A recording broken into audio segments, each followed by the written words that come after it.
ਕੀਰਤਨ ਕਰਦਿਆਂ ਹੋਈਆਂ ਬੇਅੰਤ ਭੁੱਲਾਂ ਬਖਸ਼ ਦੇਣੀਆਂ ਜੀ। ਹੁਣ ਆਖਦੇ ਸਨ ਮੁਕਤਸਰਕਾਰ ਜੋ ਗਿਆਨੀ ਜੀ ਲੜੀਵਾਰ ਗੁਰਬਾਣੀ ਦੀ ਕਥਾ ਗੁਰਬਾਣੀ ਵਿਚਾਰ ਆਪ ਜੀ ਸਰਵਣ ਕਰਾਉਣਗੇ ਜੀ। ਸੋ ਜਿੰਨੇ ਵੀ ਸਤਸੰਗੀ ਸਤਿਗੁਰਾਂ ਦੀ ਪਾਵਨ ਗੋਦ ਤੋਂ ਜੁੜੇ ਹੋ ਸਾਰੇ ਹੀ ਪਿਆਰ ਸਤਿਗੁਰੂ ਫਤਿਹ ਪ੍ਰਵਾਨ ਕਰੋ ਜੀ। ਵਾਹਿਗੁਰੂ ਜੀ ਕਾ ਖਾਲਸਾ ਵਾਹਿਗੁਰੂ ਜੀ ਕੀ ਫਤਿਹ। ਬਾਣੀ ਗੁਰੂ ਗੁਰੂ ਹੈ ਬਾਣੀ, ਵਿੱਚ ਬਾਣੀ ਅੰਮ੍ਰਿਤ ਸਾਰੇ। ਗੁਰਬਾਣੀ ਕਹੈ ਸੇਵਕ ਜਨ ਮਾਨੈ, ਪਰਤਖ ਗੁਰੂ ਨਿਸਤਾਰੇ। ਆਵੋ ਸਿੱਖ ਸਤਿਗੁਰ ਕੇ ਪਿਆਰਿਓ, ਗਾਵੋ ਸੱਚੀ ਬਾਣੀ। ਬਾਣੀ ਤਾਂ ਗਾਵੋ ਗੁਰੂ ਕੇਰੀ, ਬਾਣੀਆਂ ਸਿਰ ਬਾਣੀ। ਜਿਨ ਕੋ ਨਦਰ ਕਰਮ ਹੋਵੈ, ਹਿਰਦੇ ਤਿਨਾ ਸਮਾਣੀ। ਪੀਵੋ ਅੰਮ੍ਰਿਤ ਸਦਾ ਰਹੋ ਹਰ ਰੰਗ, ਜਪਿਓ ਸਾਰਿੰਗ ਪਾਣੀ। ਕਹਿ ਨਾਨਕ ਸਦਾ ਗਾਵੋ, ਇਹੋ ਸੱਚੀ ਬਾਣੀ। ਮੂਕ ਉਚਰੈ ਸ਼ਾਸਤਰ ਖਟ, ਪਿੰਗ ਗਿਰਨ ਚੜ੍ਹ ਜਾਏ। ਅੰਧ ਲਖੈ ਬਦਰੁ ਸੁਣੈ, ਜਾਉ ਕਾਲ ਕਿਰਪਾ ਕਰਾਏ। ਕਹਾਂ ਬੁੱਧ ਪ੍ਰਭ ਤੁਛ ਹਮਾਰੀ, ਵਰਨ ਸਕੈ ਮਹਿਮਾ ਜੋ ਤੁਹਾਰੀ। ਹਮ ਨਾ ਸਕਤ ਕਰ ਸਿਫਤ ਤੁਮਾਰੀ, ਆਪ ਲਿਹੋ ਤੁਮ ਕਥਾ ਸੁਧਾਰੀ। ਹਮ ਨਾ ਸਕਤ ਕਾਰ ਸਿਫਤ ਤੁਮਾਰੀ, ਆਪ ਲਿਹੋ ਤੁਮ ਕਥਾ ਸੁਧਾਰੀ। ਵਾਹਿਗੁਰੂ ਜੀ। ਟੋਡੀ ਮਹਲਾ ਪੰਜਵਾ। ਹਰ ਹਰ ਚਰਨ ਹਿਰਦੈ ਉਰ ਧਾਰੇ, ਸਿਮਰ ਸੁਆਮੀ ਸਤਿਗੁਰ ਆਪੁਨਾ। ਕਾਰਜ ਸਫਲ ਹਮਾਰੇ, ਰਹਾਉ। ਪੁੰਨ ਦਾਨ ਪੂਜਾ ਪਰਮੇਸ਼ਰ, ਹਰ ਕੀਰਤ ਤਤ ਵਿਚਾਰੇ। ਗੁਣ ਗਾਵਤ ਅਤੁਲ ਸੁਖ ਪਾਇਆ, ਠਾਕੁਰ ਅਗਮ ਅਪਾਰੇ। ਜੋ ਜਨ ਪਾਰ ਬ੍ਰਹਮ ਆਪਣੇ ਕੀਨੇ, ਤਿਨ ਕਾ ਬਾਹੁਰ ਕਛ ਨਾ ਵਿਚਾਰੇ। ਨਾਮ ਰਤਨ ਸੁਣ ਜਪ ਜਪ ਜੀਵਾਂ, ਹਰ ਨਾਨਕ ਕੰਠ ਮਝਾਰੇ। ਜੋ ਜਨ ਪਾਰ ਬ੍ਰਹਮ ਆਪਣੇ ਕੀਨੇ, ਤਿਨ ਕਾ ਬਾਹੁਰ ਕਛ ਨਾ ਵਿਚਾਰੇ। ਨਾਮ ਰਤਨ ਸੁਨ ਜਪ ਜਪ ਜੀਵਾਂ, ਹਰ ਨਾਨਕ ਕੰਠ ਮਝਾਰੇ। ਵਾਹਿਗੁਰੂ ਜੀ ਕਾ ਖਾਲਸਾ ਵਾਹਿਗੁਰੂ ਜੀ ਕੀ ਫਤਿਹ। ਧੰਨ ਧੰਨ ਸਹਿ ਮਹਾਰਾਜ ਸੱਚੇ ਪਾਤਸ਼ਾਹ ਜੀ, ਸ੍ਰੀ ਗੁਰੂ ਗ੍ਰੰਥ ਸਾਹਿਬ ਜੀਓ, ਸਾਹਿਬਾਂ ਦੀ ਪਾਵਨ ਪਵਿੱਤਰ ਹਜ਼ੂਰੀ ਅੰਦਰ ਜੁੜ ਬੈਠੀ ਗੁਰੂ ਦੇ ਪਿਆਰ ਵਾਲੀ ਗੁਰੂ ਦੀ ਸਾਜੀ ਨਵਾਜੀ ਸਾਧ ਸੰਗਤ ਜੀ, ਸਤਿਗੁਰਾਂ ਦੀ ਅਪਾਰ ਮਿਹਰ ਕਿਰਪਾ ਰਹਿਮਤ ਬਖਸ਼ਿਸ਼ ਦਾ ਸਦਕਾ ਅੰਮ੍ਰਿਤ ਵੇਲੇ ਗੁਰੂ ਚਰਨਾਂ ਵਿੱਚ ਹਾਜ਼ਰੀ ਭਰਨ ਦਾ ਸੁਭਾਗ ਸਮਾਂ ਪ੍ਰਾਪਤ ਹੋਇਆ ਹੈ। ਅੰਮ੍ਰਿਤ ਵੇਲੇ ਤੋਂ ਨਿਤਨੇਮ ਦੀਆਂ ਬਾਣੀਆਂ ਦੇ ਜਾਪ ਹੋਏ, ਆਸਾ ਜੀ ਦੀ ਵਾਰ ਦੇ ਕੀਰਤਨ ਗੁਰਮੁਖਾਂ ਪਾਸੋਂ ਸਰਵਣ ਕੀਤੇ ਹਨ ਅਤੇ ਚੱਲ ਰਹੀ ਲੜੀਵਾਰ ਕਥਾ ਆਦਿ ਸ੍ਰੀ ਗੁਰੂ ਗ੍ਰੰਥ ਸਾਹਿਬ ਜੀ ਦੀ ਸਰਵਣ ਕਰਨ ਲਈ ਆਪਾਂ ਗੁਰੂ ਚਰਨਾਂ ਵਿੱਚ ਬੈਠੇ ਹਾਂ। ਇਹ ਪਾਵਨ ਸ਼ਬਦ 718 ਤੇ ਸੁਸ਼ੋਭਿਤ ਹੈ। ਢੋਡੀ ਮਹੱਲਾ ਪੰਜਵਾਂ, ਰਾਗ ਢੋਡੀ ਹੈ ਅਤੇ ਪੰਜਵੇਂ ਪਾਤਸ਼ਾਹ ਜੀ ਮਹਾਰਾਜ ਜੀ ਬਾਣੀ ਕੇ ਬਹੁਤ ਧੰਨ ਗੁਰੂ ਅਰਜਨ ਦੇਵ ਜੀ ਕਿਰਪਾ ਕਰ ਰਹੇ ਨੇ। ਸੋ ਆਓ ਆਪਾਂ ਪੂਰੇ ਗੁਰੂ ਦਾ ਉਪਦੇਸ਼ ਉਹ ਸਰਵਣ ਕਰੀਏ। ਹਰ ਹਰ ਚਰਨ ਹਿਰਦੈ ਉਰ ਧਾਰੇ। ਭਾਈ ਉਰ ਕੀ ਹੈ? ਹਿਰਦਾ। ਆਪਣੇ ਹਿਰਦੇ ਦੇ ਵਿੱਚ ਧਾਰੇ ਹੁੰਦਾ, ਧਰ ਦੇਣੀ ਕੋਈ ਚੀਜ਼, ਟਿਕਾ ਦੇਣੀ। ਆਪਣੇ ਹਿਰਦੇ ਦੇ ਵਿੱਚ ਹਰੀ ਦੇ ਚਰਨਾਂ ਨੂੰ ਟਿਕਾ ਲਾ, ਗੁਰੂ ਅਰਜਨ ਦੇਵ ਜੀ ਕਹਿੰਦੇ ਨੇ। ਹਿਰਦੇ ਦੇ ਵਿੱਚ ਜੋ ਹੋਰ ਕੁਝ ਰੱਖਿਆ, ਕਿਉਂਕਿ ਜਿੰਨਾ ਚਿਕਰ ਅਸੀਂ ਹੋਰ ਕੁਝ ਸੁਣਿਆ, ਕੁਝ ਵੇਖਿਆ, ਕੁਝ ਬੋਲਿਆ, ਉਹ ਹਿਰਦੇ ਵਿੱਚ ਟਿਕਾ ਲਿਆ। ਕੁਝ ਕੀਤਾ, ਕੁਝ ਸੋਚਿਆ, ਉਹ ਸਾਰਾ ਕੁਝ ਹਿਰਦੇ ਵਿੱਚ ਅਸੀਂ ਟਿਕਾ ਕੇ ਬੈਠੇ ਹਾਂ। ਉਹ ਕੱਢਣਾ ਪੈਂਦਾ ਹੈ। ਗਿਆਨ ਕੀ ਵੱਢਣੀ ਮਨੋ ਹੱਥ ਲੈ, ਕਾਤਰਤਾ ਕੁਤਵਾਰ ਬਹਾਰੇ। ਕੂੜੋ ਕਰਕਟ ਹੈ ਸਾਰਾ। ਇੱਦਾਂ ਨਾ ਗਿਆਨ ਦਾ ਝਾੜੂ ਲੈ ਕੇ ਅਤੇ ਆਪਣੇ ਅੰਦਰੋਂ ਉਹ ਸਾਰਾ ਕੁਝ ਬਾਹਰ ਕੱਢ ਲੈਣਾ। ਹੁਣ ਇਹ ਝਾੜੂ ਗਿਆਨ ਦਾ ਮਿਲਦਾ ਕਿੱਥੋਂ ਹੈ? ਗੁਰਬਾਣੀ ਦੀ ਵਿਚਾਰ 'ਚੋਂ। ਗੁਰਬਾਣੀ ਦੀ ਵਿਚਾਰ। ਸੋ ਗੁਰਬਾਣੀ ਦੀ ਵਿਚਾਰ, ਇਹ 'ਚ ਕੋਈ ਵੀ ਸ਼ਬਦ ਲੈ ਲਾ। 1430 ਅੰਕ ਹੈ। ਇੱਕ ਓਂਕਾਰ ਤੋਂ ਲੈ ਕੇ 18 10 20 ਤੱਕ ਕੋਈ ਵੀ ਸ਼ਬਦ ਲੈ ਲਾ, ਉਹ ਤੇਰੇ ਸੋ ਅੰਦਰਲੇ ਨੂੰ ਸਾਫ਼ ਕਰਨ ਦੀ ਉਹ ਸਮਰੱਥਾ ਰੱਖਦਾ। ਜਿੰਨਾ ਚਿਕਰ ਅਸੀਂ ਅੰਦਰੋਂ ਕੂੜ ਕਵਾੜ ਨਹੀਂ ਕੱਢਦੇ, ਉਨਾ ਚਿਕਰ ਅਸੀਂ ਹਰੀ ਦੇ ਜੋ ਚਰਨ ਨੇ ਆਪਣੇ ਹਿਰਦੇ ਦੇ ਵਿੱਚ ਨਹੀਂ ਟਿਕਾ ਸਕਦੇ। ਹੁਣ ਹਰੀ ਦੇ ਜਿਹੜੇ ਚਰਨ ਨੇ ਉਹ ਕੀ ਨੇ? ਉਹ ਗੁਣ ਹੁੰਦੇ ਨੇ। ਗੁਣ ਜੋ ਚਰਨ ਗੁਣਾਂ ਨੂੰ ਕਿਹਾ ਜਾਂਦਾ ਹੈ। ਗੁਰਬਾਣੀ ਸਾਰੀ ਗੁਣ ਹੀ ਹੈ। ਇਹ ਗੁਰਬਾਣੀ ਗੁਰੂ ਗ੍ਰੰਥ ਸਾਹਿਬ ਜੀ, ਇਹ ਇੱਕ ਗੁਣਾਂ ਦਾ ਸਮੁੰਦਰ ਹੈ। ਅਸੀਂ ਅਵਗੁਣਾਂ ਦੇ ਸਮੁੰਦਰ ਹੈ। ਚੇਤਾ ਸਮੁੰਦ ਸਾਗਰ ਨੀਰ ਭਰਿਆ ਤੇਤੇ ਔਗੁਣ ਹਮਾਰੇ। ਕਹਿੰਦੇ ਕਿਉਂ ਨਹੀਂ? ਕੋਈ ਸਾਨੂੰ ਸੋਝੀ ਨਹੀਂ ਹੈ, ਸਾਨੂੰ ਪਤਾ ਨਹੀਂ ਹੈ। ਜਦੋਂ ਗੁਰਬਾਣੀ ਦੀ ਵਿਚਾਰ ਕੀਤੀ ਫੇਰ ਸੋਝੀ ਆਈ। ਭਾਈ ਵੀ ਅਸੀਂ ਕਿੱਥੇ ਖੜ੍ਹੇ ਹਾਂ। ਬੰਦਾ ਜਦੋਂ ਸ਼ੀਸ਼ੇ ਦੇ ਮੂਹਰੇ ਖੜ੍ਹਦਾ ਫਿਰ ਉਹਨੂੰ ਪਤਾ ਲੱਗਦਾ ਵੀ ਮੈਂ ਕਿੱਥੋਂ ਮੇਰਾ ਸੋ ਦਾਗ ਲੱਗਾ, ਕਿੱਥੋਂ ਕੱਪੜਾ ਖਰਾਬ, ਕਿੱਥੇ ਮੂੰਹ 'ਤੇ ਦਾਗ, ਕਿੱਥੋਂ ਮੈਂ ਸਾਫ਼ ਕਰਨਾ ਆਪਣੇ ਆਪ ਨੂੰ। ਫਿਰ ਹੀ ਪਤਾ ਲੱਗਦਾ। ਜਿੰਨਾ ਚਿਕਰ ਸ਼ੀਸ਼ੇ ਦੇ ਮੂਹਰੇ ਖੜ੍ਹਿਆ ਹੀ ਨਹੀਂ, ਉਹਨਾਂ ਚਿਕਰ ਕੀ ਪਤਾ ਕਿੱਥੋਂ ਮੈਂ ਲਿਬੜਿਆ ਤੇ ਬਣਿਆ। ਗੁਰਬਾਣੀ ਦੇ ਸਨਮੁਖ ਅਸੀਂ ਆਪਣੇ ਮਨ ਨੂੰ ਲੈ ਕੇ ਹੀ ਨਹੀਂ ਆਉਂਦੇ। ਗੁਰਬਾਣੀ ਦੇ ਸਨਮੁਖ ਮਨ ਨੂੰ ਲੈ ਕੇ ਆਓ ਜਰਾ। ਗੁਰਬਾਣੀ ਸਾਰਾ ਇਹਦਾ ਐਕਸਰਾ ਕਰ ਦਿਓ ਮਨ ਦਾ। ਤੂੰ ਕੀ ਕਰ ਰਿਹਾ, ਤੈਨੂੰ ਕੀ ਕਰਨਾ ਚਾਹੀਦਾ। ਐਕਸਰਾ ਤਾਂ ਹੁੰਦਾ ਨਾ ਸਿਰਫ ਉਹ ਮੌਕੇ ਦੀ ਪੋਜੀਸ਼ਨ ਦੱਸਦਾ ਵੀ ਕੀ ਹੈ, ਵੀ ਕਿੱਦਾਂ ਆ, ਐਕਸਰਾ ਇਹ ਦੱਸਦਾ।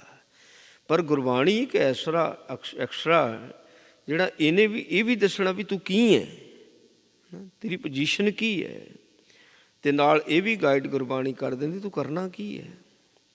ਕਦੀ ਐਕਸਰੇ ਦੇ ਵਿੱਚ ਬਿਮਾਰੀ ਦਾ ਇਲਾਜ ਆਇਆ? ਨਹੀਂ ਆਇਆ ਕਦੀ ਬਿਮਾਰੀ ਦਾ। ਪਰ ਗੁਰਬਾਣੀ ਇੱਕ ਐਸਾ ਐਕਸਰਾ ਹੈ। ਸੋ ਇਹ ਦੱਸਣਾ ਵੀ ਹੈ ਬਾਣੀ ਨੇ ਤੂੰ ਕੀ ਹੈ, ਨਾ ਕਿੱਥੇ ਤੂੰ ਗਲਤ ਹੈ, ਤੂੰ ਕਰਦਾ ਕੀ ਪਿਆ, ਤੈਨੂੰ ਕਰਨਾ ਕੀ ਚਾਹੀਦਾ ਸੀ। ਨਾਲ ਇਲਾਜ ਦੱਸੇ ਹੋਏ ਨੇ ਸਾਰੇ। ਗੁਰਬਾਣੀ ਨੇ। ਸੋ ਅਵਗੁਣਾਂ ਨੂੰ ਕੱਢਣਾ ਅਤੇ ਗੁਣਾਂ ਨੂੰ ਧਾਰਨ ਕਰਨਾ। ਗੁਣਾਂ ਨੂੰ ਹੀ ਚਰਨ ਕਿਹਾ ਜਾਂਦਾ। ਹਰੀ ਦੇ ਚਰਨ ਕੀ ਹੈ? ਜੋ ਹਰੀ ਦੇ ਗੁਣ ਨੇ। ਰੱਬ ਦੇ ਚਰਨ ਕੀ ਹੈ? ਰੱਬ ਦੇ ਗੁਣ ਨੇ। ਗੁਰੂ ਦੇ ਚਰਨ ਕੀ ਹੈ? ਗੁਰੂ ਦੇ ਗੁਣ ਨੇ। ਗੁਰੂ ਦੇ ਗੁਣ ਕਿੱਥੋਂ ਪਤਾ ਲੱਗਦੇ ਨੇ? ਗੁਰਬਾਣੀ 'ਚੋਂ ਵੀ। ਗੁਰਬਾਣੀ 'ਚੋਂ ਪਤਾ ਲੱਗਦਾ ਗੁਰੂ ਦੇ ਗੁਣਾਂ ਦਾ। ਸੋ ਗੁਰਬਾਣੀ ਨੂੰ ਹਿਰਦੇ ਦੇ ਵਿੱਚ ਧਾਰਨ ਕਰਨਾ ਮਤਲਬ ਆਪਾਂ ਹਰੀ ਦੇ ਚਰਨਾਂ ਨੂੰ ਹਿਰਦੇ ਦੇ ਵਿੱਚ ਟਿਕਾ ਲਿਆ। ਇਹ ਅਸੀਂ ਨਹੀਂ ਕਰ ਸਕਦੇ, ਸਾਡੇ ਕੋਲ ਨਹੀਂ ਹੁੰਦਾ, ਨਹੀਂ ਕਰ ਸਕਦੇ। ਸੋ ਅਣਜਾਣ ਬੰਦਾ ਹੈ ਨਾ, ਜਿਹੜਾ ਕਦੀ ਰਸੋਈ 'ਚ ਵੜਿਆ ਹੀ ਨਾ ਹੋਵੇ, ਉਹ ਤਾਂ ਭਾਂਡੇ ਨਹੀਂ ਟਿਕਾ ਕੇ ਰੱਖ ਸਕਦਾ। ਭਾਂਡੇ ਨਹੀਂ ਟਿਕਾ ਕੇ ਰੱਖ ਸਕਦਾ ਜਿਹੜਾ ਕਦੀ ਰਸੋਈ 'ਚ ਨਹੀਂ ਵੜਿਆ ਨਾ, ਵੀ ਕਿੱਦਾਂ ਭਾਂਡੇ ਟਿਕਾ ਕੇ ਰੱਖਣੇ ਆ। ਇਹ ਉਹਨੂੰ ਹੀ ਪਤਾ, ਸੁਆਣੀ ਨੂੰ ਪਤਾ ਹੈ। ਸੋ ਜਿਸ ਨੇ ਰਸੋਈ ਨੂੰ ਸਾਂਭਿਆ ਹੋਇਆ ਵੀ ਰਸੋਈ ਦੇ ਵਿੱਚ ਕਿਹੜੀ ਚੀਜ਼ ਕਿੱਥੇ ਰੱਖਣੀ, ਘਰ ਦਾ ਸਾਰਾ ਸਾਜੋ ਸਮਾਨ ਕਿੱਥੇ ਕਿੱਥੇ ਰੱਖਣਾ, ਜਿਹਨੂੰ ਪਤਾ ਹੀ ਕੱਖ ਨਹੀਂ, ਕਿੱਦਾਂ ਟਿਕਾ ਦਊਗਾ? ਟਿਕਾ ਹੀ ਨਹੀਂ ਸਕਦਾ, ਸਵਾਲ ਹੀ ਨਹੀਂ ਪੈਦਾ ਹੁੰਦਾ। ਭਾਈ ਪੜ੍ਹਨੇ ਵਾਲਾ ਇੱਕ ਵਿਦਿਆਰਥੀ, ਉਹਨੂੰ ਪਤਾ ਮੈਂ ਆਪਣੀਆਂ ਕਿਤਾਬਾਂ ਕਿੱਦਾਂ ਟਿਕਾਉਣੀਆਂ, ਦੂਜੇ ਨੂੰ ਕੀ ਪਤਾ ਕਿੱਦਾਂ ਕਿਤਾਬਾਂ ਟਿਕਾਉਣੀਆਂ। ਸੋ ਕਿਹੜੀ ਚੀਜ਼ ਕਿੱਥੇ ਟਿਕਾਉਣੀ ਹੈ, ਅਣਜਾਣ ਬੰਦੇ ਨੂੰ ਨਹੀਂ ਪਤਾ। ਹੁਣ ਮੈਨੂੰ ਪਤਾ ਹੀ ਨਹੀਂ ਹਰੀ ਦੇ ਗੁਣ ਹੁੰਦੇ ਕੀ ਹੈ, ਅਤੇ ਮੈਂ ਹਰੀ ਦੇ ਗੁਣਾਂ ਨੂੰ ਅੰਦਰ ਟਿਕਾਵਾਂਗਾ ਕਿੱਦਾਂ? ਮੈਨੂੰ ਆਪਣੇ ਹਿਰਦੇ ਦਾ ਨਹੀਂ ਪਤਾ, ਮੈਨੂੰ ਹਰੀ ਦੇ ਗੁਣਾਂ ਦਾ ਨਹੀਂ ਪਤਾ, ਅਤੇ ਮੈਂ ਕਿੱਦਾਂ ਟਿਕਾਵਾਂਗਾ? ਇਹਨਾਂ ਹੱਥਾਂ ਦੇ ਨਾਲ ਹਰੀ ਦੇ ਗੁਣ ਨਹੀਂ ਚੱਕੇ ਜਾਂਦੇ। ਜਦੋਂ ਕੋਈ ਚੀਜ਼ ਨੂੰ ਟਿਕਾਉਣਾ, ਉਹ ਚੱਕਣੀ ਪੈਂਦੀ ਅਤੇ ਰੱਖਣੀ ਪੈਂਦੀ ਹੈ। ਅਤੇ ਨਾ ਤਾਂ ਮੈਨੂੰ ਹਰੀ ਦੇ ਗੁਣ ਚੱਕਣੇ ਆਉਂਦੇ ਆ ਨਾ, ਅਤੇ ਨਾ ਮੈਨੂੰ ਰੱਖਣੇ ਆਉਂਦੇ ਆ। ਜਦ ਪਤਾ ਹੀ ਨਹੀਂ, ਕੀ ਕਰਾਂਗਾ? ਇਸ ਕਰਕੇ ਗੁਰੂ ਦੀ ਲੋੜ ਪੈਂਦੀ ਹੈ, ਗੁਰਬਾਣੀ ਦੀ ਵਿਚਾਰ ਦੀ ਲੋੜ ਪੈਂਦੀ ਹੈ। ਸੋ ਗੁਰਬਾਣੀ ਦੀ ਵਿਚਾਰ ਕਰਦਿਆਂ ਕਰਦਿਆਂ ਪਤਾ ਲੱਗ ਜਾਂਦਾ ਹੈ ਵੀ ਹਰੀ ਦੇ ਗੁਣ ਕਿਹੜੇ ਨੇ। ਗੁਰਬਾਣੀ ਦੀ ਵਿਚਾਰ ਕਰਦਿਆਂ ਕਰਦਿਆਂ ਪਤਾ ਲੱਗ ਜਾਂਦਾ ਹੈ ਇਹਨਾਂ ਗੁਣਾਂ ਨੂੰ ਟਿਕਾਉਣਾ ਕਿਵੇਂ ਹੈ। ਪਤਾ ਲੱਗ ਗਿਆ ਮੇਰੇ ਵਿੱਚ ਹਰੀ ਦੇ ਗੁਣ ਇਸ ਕਰਕੇ ਨਹੀਂ ਟਿਕਦੇ ਕਿਉਂਕਿ ਮੈਂ ਅਵਗੁਣਾਂ ਦਾ ਭਰਿਆ ਹੋਇਆ। ਮਹਾਰਾਜ ਨੇ ਬਾਣੀ 'ਚ ਵੀ ਗੱਲ ਸਪਸ਼ਟ ਕੀਤੀ ਹੋਈ ਹੈ, ਕਹਿੰਦੇ ਵਿੱਚ ਸੱਚੇ ਕੂੜ ਨਾ ਗੱਢਈ, ਮਨ ਵੇਖੋ ਕੋ ਨਿਰਜਾਸ। ਕਹਿੰਦੇ ਚੰਗੀ ਤਰ੍ਹਾਂ ਆਪਣਾ ਵਿਚਾਰ ਕੇ ਦੇਖ ਲਾ। ਕਹਿੰਦੇ ਕਦੀ ਜਿਹੜਾ ਸੱਚ ਹੈ ਉਹ ਕੂੜ ਦੇ ਵਿੱਚ ਗੱਡ ਨਹੀਂ ਹੁੰਦਾ, ਨਹੀਂ ਗੱਡ ਹੋਵੇਗਾ। ਕੂੜ ਸੱਚ ਵਿੱਚ ਗੱਡ ਨਹੀਂ ਹੋਵੇਗਾ, ਦੋਨੇ ਪਰਸਪਰ ਵਿਰੋਧੀ। ਮਹਾਰਾਜ ਕਹਿੰਦੇ ਅਤੇ ਉੱਥੇ ਉਹਨਾਂ ਦਾ ਕੂੜਿਆਰਾਂ ਚਿੱਤ ਉਦਾਸ ਵਿੱਚ ਸੱਚੇ ਕੂੜ ਨਾ ਗੱਢੀ। ਸੱਚ ਵਿੱਚ ਕੂੜਾ ਕਿੱਦਾਂ ਕੱਢ ਹੋ ਜੂ? ਕਿਉਂਕਿ ਉੱਥੇ ਸੱਚ ਵਰਤਦਾ, ਉੱਥੇ ਤਾਂ ਸੱਚ ਦੀ ਗੱਲ ਹੈ, ਸੱਚ ਦੀ ਗੱਲ ਹੈ ਵੀ ਜੋ ਹੈ, ਜੋ ਅਸਲੀਅਤ ਹੈ, ਉਹਦੇ ਵਿੱਚ ਲਿਪਾ ਪੋਚੀ ਨਹੀਂ ਹੈ, ਹੈ ਨਾ। ਚੱਲ ਵੀ ਜਿਹੜਾ ਮਰਜ਼ੀ ਆ ਉਹਦੀ ਸਿਫਤ ਕਰ ਦਿਓ, ਇਕੱਠੇ ਹੋ ਕੇ ਸਿਫਤ ਕਰ ਦਿਓ। ਅੱਜ ਕੱਲ੍ਹ ਤਾਂ ਸਤਸੰਗ ਨੂੰ ਵੀ ਲਿਪਾ ਪੋਚੀ ਬਣਾ ਲਿਆ ਹੋਇਆ, ਸਤਸੰਗ ਨੂੰ ਸਤਸੰਗ ਰਹਿਣ ਹੀ ਨਹੀਂ ਦਿੱਤਾ, ਇੱਕ ਦੂਜੇ ਦੀ ਸਿਫਤ ਕਰੀ ਜਾਂਦੇ ਹੈ। ਸੋ ਇਹ ਸਤਸੰਗ ਦੇ ਵਿੱਚ ਕੂੜਾ ਨਹੀਂ ਗੱਡ ਹੋ ਸਕਦਾ। ਅਤੇ ਗੱਡਦਾ ਕੌਣ ਹੈ? ਜਿਹੜਾ ਖੁਦ ਕੂੜਾ ਹੁੰਦਾ, ਉਹ ਗੱਡਣ ਦੀ ਕੋਸ਼ਿਸ਼ ਕਰਦਾ ਹੈ ਵੀ ਹਾਂ ਵੀ ਮੈਂ ਗੱਡ ਲਵਾਂ। ਗੱਡ ਹੋ ਜੂ? ਨਹੀਂ ਗੱਡ ਹੋ ਸਕਦਾ। ਸਵਾਲ ਹੀ ਨਹੀਂ ਪੈਦਾ ਹੁੰਦਾ ਵੀ ਸੱਚ ਦੇ ਵਿੱਚ ਕੂੜਾ ਗੱਡ ਹੋ ਜਾਵੇ। ਹੁਣ ਮੇਰੇ ਅੰਦਰ ਜੇ ਕੂੜਾ ਆ, ਇਹ 'ਚ ਸੱਚ ਕਿੱਦਾਂ ਗੱਡ ਹੋ ਜੂ? ਮੈਂ ਅਵਗੁਣਾਂ ਦਾ ਭਰਿਆ, ਗੁਣ ਕਿੱਦਾਂ ਵਿੱਚ ਆ ਜਾਣਗੇ?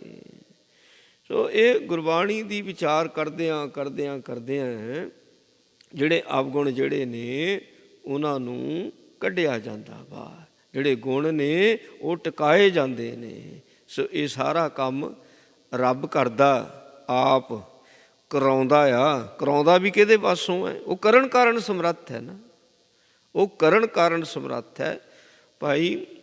ਸੋ ਦੂਜਿਆਂ ਨੂੰ ਸਿਖਾਲਣਾ ਸਾਰਿਆਂ ਦੇ ਵੱਸ ਵਿੱਚ ਨਹੀਂ ਗੱਲ ਹੁੰਦੀ, ਦੂਜਿਆਂ ਪਾਸੋਂ ਕੰਮ ਕਰਾਉਣਾ ਸਾਰਿਆਂ ਦੇ ਵੱਸ ਵਿੱਚ ਗੱਲ ਨਹੀਂ ਹੁੰਦੀ। ਅੱਜ ਫੌਜਾਂ ਨੂੰ ਲੜਾਉਣਾ ਜਰਨੈਲਾਂ ਦਾ ਕੰਮ ਹੁੰਦਾ ਹੈ। ਇੱਕ ਫੌਜੀ ਫੌਜ ਨੂੰ ਲੜਾ ਨਹੀਂ ਸਕਦਾ, ਫੌਜੀ ਲੜ ਸਕਦਾ ਹੈ, ਫੌਜ ਨੂੰ ਨਹੀਂ ਲੜਾ ਸਕਦਾ। ਜਰਨੈਲ ਜਿਹੜਾ ਹੁੰਦਾ ਲੜ ਵੀ ਸਕਦਾ, ਲੜਾ ਵੀ ਸਕਦਾ, ਲੜ ਵੀ ਸਕਦਾ, ਲੜਾ ਵੀ ਸਕਦਾ ਹੈ। ਇਸ ਕਰਕੇ ਸੋ ਜਿਹੜਾ ਗੁਰੂ ਹੈ ਸੋ ਉਹ ਸਾਡੇ ਅੰਦਰ ਗੁਣ ਟਿਕਾ ਸਕਦਾ। ਟਿਕਾਉਂਦਾ ਕਿੱਦਾਂ?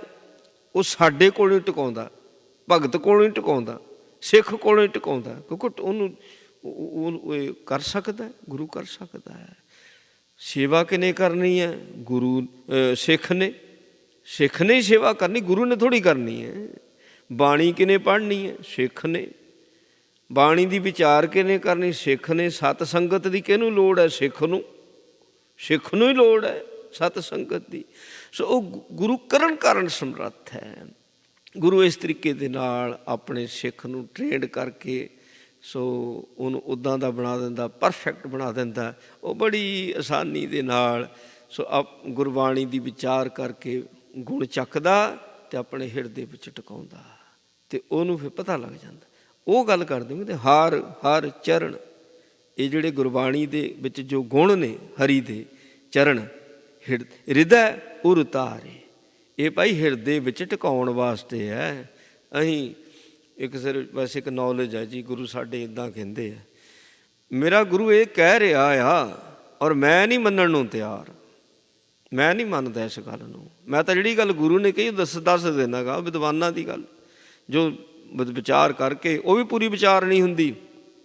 ਗੁਰੂ ਕਹਿੰਦਾ ਕੁਝ ਹੋਰ ਹੈ ਅਤੇ ਮੇਰੇ ਵਰਗਾ ਵਿਚਾਰ ਕਰਕੇ ਦੱਸਦਾ ਕੁਝ ਹੋਰ ਹੈ, ਦੱਸਦਾ ਕੁਝ ਹੋਰ ਹੈ। ਸੋ ਕਾਰਨ ਕੀ? ਕਿਉਂ ਨਹੀਂ ਸਹੀ ਗੱਲ ਸਮਝ ਵਿੱਚ ਪਈ? ਕਿਉਂਕਿ ਮੈਂ ਗੁਰੂ ਦੀ ਗੱਲ ਆਪਣੇ ਹਿਰਦੇ ਵਿੱਚ ਟਿਕਾਈ ਨਹੀਂ ਹੈ।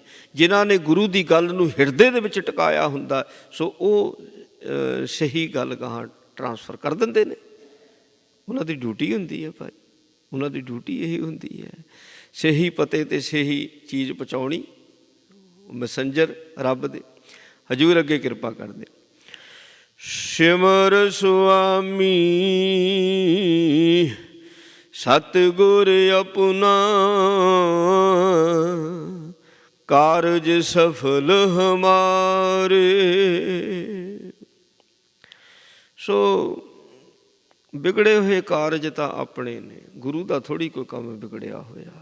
ਗੁਰੂ ਦਾ ਕੋਈ ਕੰਮ ਨਹੀਂ ਵਿਗੜਿਆ। ਜਿਹੜੇ ਪੂਰੇ ਗੁਰੂ ਹੁੰਦੇ ਨੇ, ਪੂਰੇ ਗੁਰੂ ਦਾ ਕੋਈ ਕਾਰਜ ਨਹੀਂ ਵਿਗੜਿਆ, ਬਲਕਿ ਪੂਰੇ ਗੁਰੂ ਦਾ ਨਾਂ ਲੈਣ ਦੇ ਨਾਲ ਵਿਗੜੇ ਹੋਏ ਕੰਮ ਜਿਹੜੇ ਉਹ ਰਾਸ ਹੋ ਜਾਂਦੇ ਨੇ। ਧੰਨ ਗੁਰੂ ਨਾਨਕ ਕਹਿ ਤਾ ਅਤੇ ਜੰਮ ਭੱਜ ਜਾਂਦੇ ਨੇ। ਧੰਨ ਗੁਰੂ ਨਾਨਕ ਕਹਿਣ ਦੇ ਨਾਲ ਜੰਮ ਭੱਜਦੇ ਨੇ।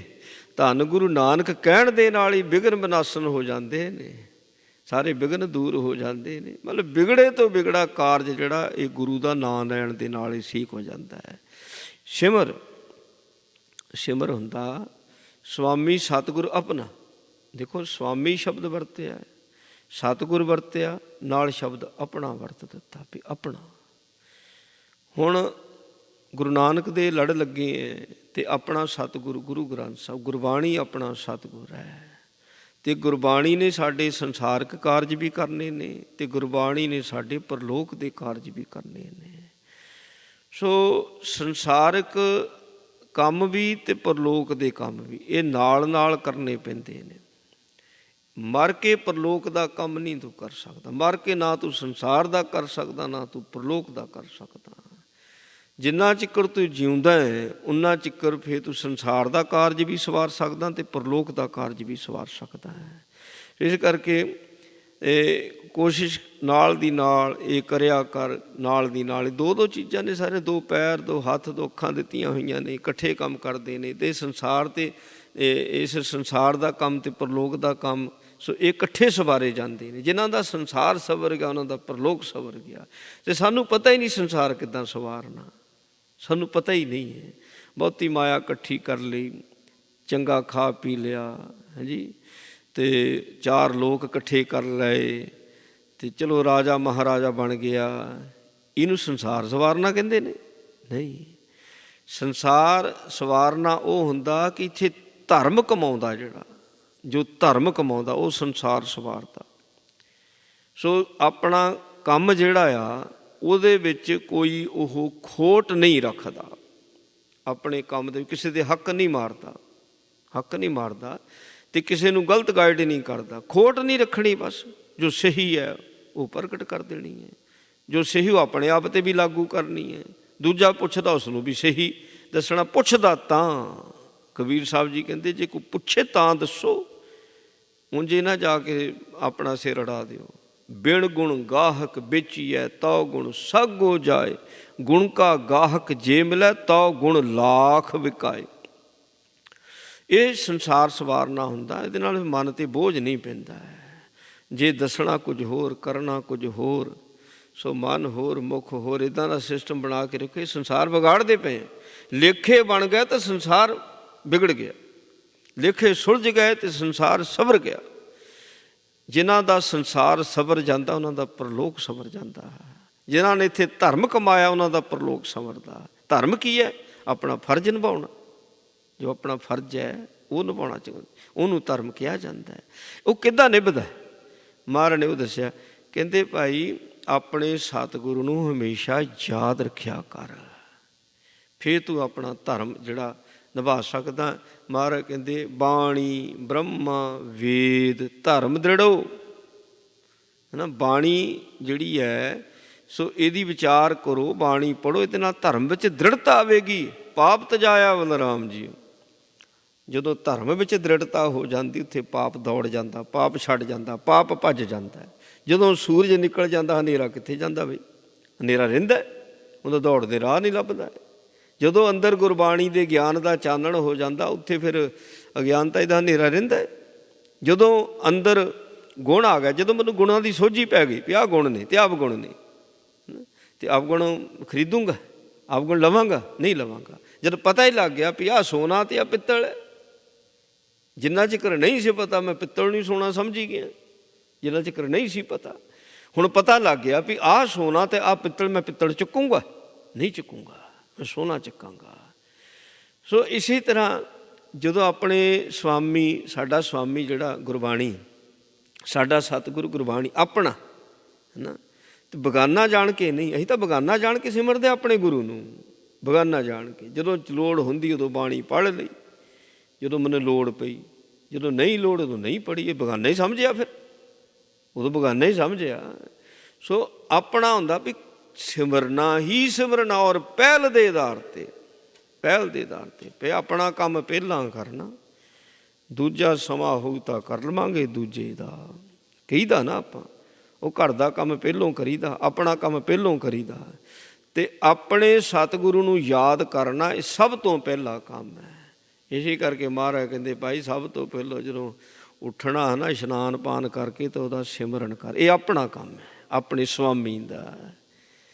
ਜਿਹੜੇ ਗੁਰਮੁਖ ਜਨ ਇੰਜ ਕਰਦੇ ਨੇ, ਇਹੋ ਜਿਹਾ ਜਿਨ੍ਹਾਂ ਦਾ ਜੀਵਨ ਹੈ, ਸਿਮਰ ਸੁਆਮੀ ਸਤਿਗੁਰ ਆਪਣਾ, ਮਹਾਰਾਜ ਦੇ ਕਾਰਜ ਸਫਲ ਹਮਾਰੇ। ਸਾਰੇ ਹੀ ਕਾਰਜ ਸਫਲ ਹੁੰਦੇ ਨੇ। ਜਿਹੜੇ ਹੁਣ ਆਪਣਾ ਗੁਰੂ ਨੂੰ ਆਪਣਾ ਜਾਣ ਕੇ ਸਿਮਰਦੇ ਨੇ, ਫਿਰ ਗੁਰੂ ਨੇ ਉੱਥੇ ਕਹਿ ਤਾ ਨਾ ਕਾਰਜ ਸਫਲ ਹਮਾਰੇ। ਜੇ ਸਿੱਖ ਦਾ ਕਾਰਜ ਸਫਲ ਹੁੰਦਾ ਤਾਂ ਨਾਲ ਗੁਰੂ ਦਾ ਕਾਰਜ ਸਫਲ ਹੈ।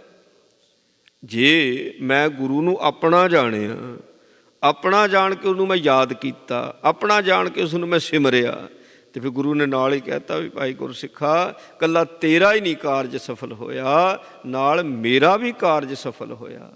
ਕਾਰਜ ਸਫਲ ਹਮਾਰੇ, ਕਾਰਨ ਕੀ? ਤੂੰ ਆਪਣਾ ਜਾਣ ਕੇ ਸਿਮਰਿਆ। ਸੋ ਪਰਿਵਾਰ ਮਹਾਰਾਜ ਨੇ ਕਹਿੰਦੇ ਸੁਖੀ ਵਸੈ ਮੋਰੋ ਪਰਿਵਾਰਾ। ਸੱਚੇ ਪਾਤਸ਼ਾਹ ਜੀ ਦਾ ਆਪਣਾ ਬਣਾਉਂਦੇ ਨੇ, ਮੈਂ ਹੀ ਨਹੀਂ ਗੁਰੂ ਦਾ ਬਣਦਾ, ਉਹ ਤਾਂ ਆਪਣਾ ਬਣਾ ਰਹੇ ਨੇ। ਰਹਾਓ ਪੁੰਨ ਦਾਨ ਪੂਜਾ ਪਰਮੇਸ਼ਰ, ਹਰ ਕੀਰਤ ਤਤ ਵਿਚਾਰੇ। ਸੋ ਪਾਤਸ਼ਾਹ ਕਹਿੰਦੇ ਨੇ ਦਾਨ ਪੁੰਨ ਪੂਜਾ, ਹੈ ਨਾ, ਕਰਨੀ ਪਰਮੇਸ਼ਰ ਦੀ। ਹੁਣ ਦਾਨ ਤਾਂ ਤਦੇ ਹੀ ਕੀਤਾ ਜਾ ਸਕਦਾ ਸਾਹਮਣੇ ਕੋਈ ਦਿਸੇ, ਪੂਜਾ ਵੀ ਤਦੇ ਕੀਤੀ ਜਾ ਸਕਦੀ ਸਾਹਮਣੇ ਦਿਸੇ, ਫੇਰ ਹੀ ਪੂਜਾ ਹੋਵੇਗੀ। ਪੂਜਾ ਕੀ? ਸੇਵਾ। ਪੁੰਨ ਦਾਨ ਪੂਜਾ ਪਰਮੇਸ਼ਰ। ਹੁਣ ਪਰਮੇਸ਼ਰ ਦੀ ਜੇ ਪੂਜਾ ਕਰਨੀ ਹੋਵੇ, ਹੈ ਨਾ, ਪਰਮੇਸ਼ਰ ਦੀ ਪੂਜਾ ਕਰਨੀ ਹੋਵੇ ਤੇ ਦਾਨ ਦੇ ਕੇ ਪੁੰਨ ਬਣਾਉਣੇ ਹੋਣ, ਪੁੰਨ ਬਣਾਉਣੇ ਹੋਣ। ਮਹਾਰਾਜ ਸੱਚੇ ਪਾਤਸ਼ਾਹ ਕਹਿੰਦੇ ਉਹ ਹੈ ਹਰ ਕੀਰਤ ਤਤ ਵਿਚਾਰੇ। ਇਹ ਆ ਪਰਮੇਸ਼ਰ ਦੀ ਪੂਜਾ। ਅਤੇ ਇਹ ਦਿੱਤਾ ਹੋਇਆ ਦਾਨ ਪਰਮੇਸ਼ਰ ਨੂੰ ਚੰਗਾ ਲੱਗਦਾ ਨਾ। ਪਰਮੇਸ਼ਰ ਨੂੰ ਤਾਂ ਕੀ ਦਾਨ ਦੇਣਾ।